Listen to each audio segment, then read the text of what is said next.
I'm Keith Smith, and I'm one of two people that run TownDock.net. We kind of don't have titles. We have them when forced into it in filling out forms, and in that case I'm the publisher. I have a background in technology, but not in internet technology. I run, both from an engineering standpoint and a managerial standpoint, satellite communications companies. And was doing that in a company in Atlanta before we chose to move to Oriental. So that background gave me a basis in technology and also marketing from that standpoint. My name is Melinda Pencava, and before we started doing TownDock.net, and even while we were doing it, I've worked in public radio, hosting talk shows, hosting programs, and being a reporter. So that's the background that I've brought to this. And combined with the technology that Keith offered, he does all the technology involved with the site.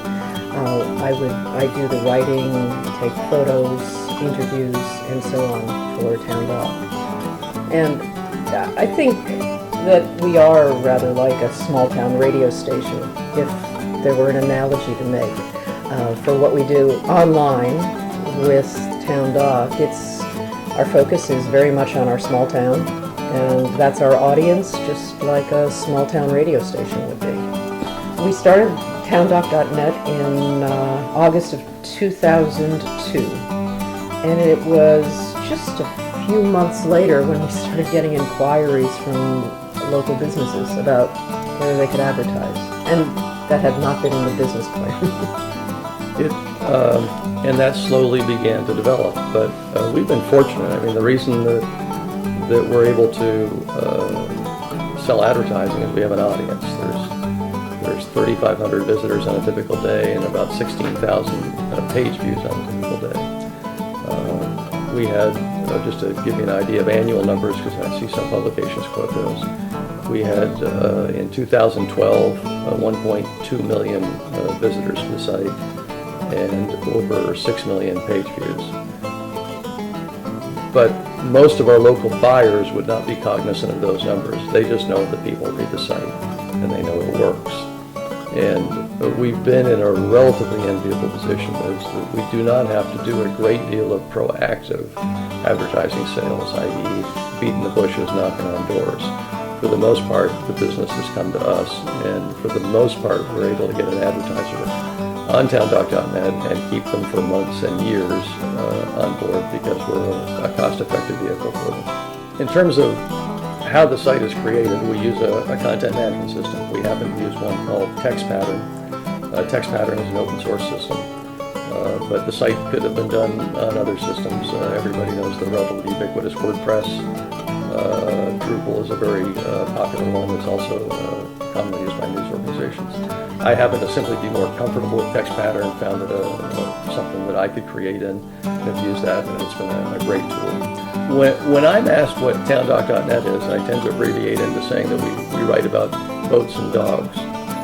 And that's a nice capsule, and it probably does differentiate it from most other sites that might say that they're out to provide news and information. We do, of course, provide news and information, so we're this unusual thing that focuses on Oriental.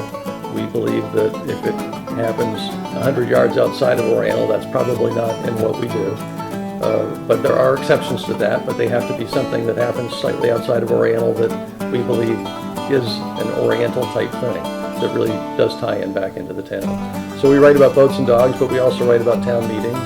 A key part of our website is we have weather information on there that's actually organically created within the site. Statistically, when we look at web stats, weather is something that people visit a lot on the website. They rely on that information. And it's both the local visitors and the people that are visiting from away use this as a weather. So it takes a great deal of effort to get a visitor to a website. And so once you've got that visitor on your website, if the weather information is going to make them go away, which is in that example, just don't do that at all. You'd be better off not doing the weather information, just focusing on your unique content. I think one reason that we've done well, and we're here after 11 years, is that we focus. Our focus is tight. It's on this town of Oriental, and Keith is the person who's been saying that's where we have to keep the focus. He's been like a program director at a radio station. It's like, know your audience, and that's what you're going to focus on. We care about national and international news. We read a lot of that. We don't write about that on our website because that's not our focus. We could make the website about us. This is our view on what's going on overseas. But that's what blogs do. And we are not a blog. We are a publication. We write about news in this small town. And I think by keeping the focus on Oriental and those things that are happening here, it's filling a niche. That's what we were doing.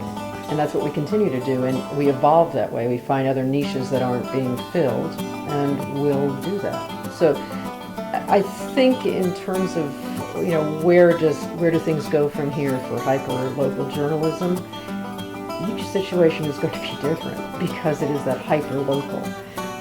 And a person who wants to do this would take a look around and see, well, what's being covered by that medium or that medium. Say you're doing hyperlocal journalism online. Take a look around and see what's your local weekly paper doing, maybe the regional paper. There have to be niches there that you can fill and do well, and go out and do them. And it seems like often I see someone that will start something up, and in effect they'll look to the other local media and see what is the most popular thing they do, and then go do that. Don't do that. Do the opposite of that. Go figure out what they're not doing.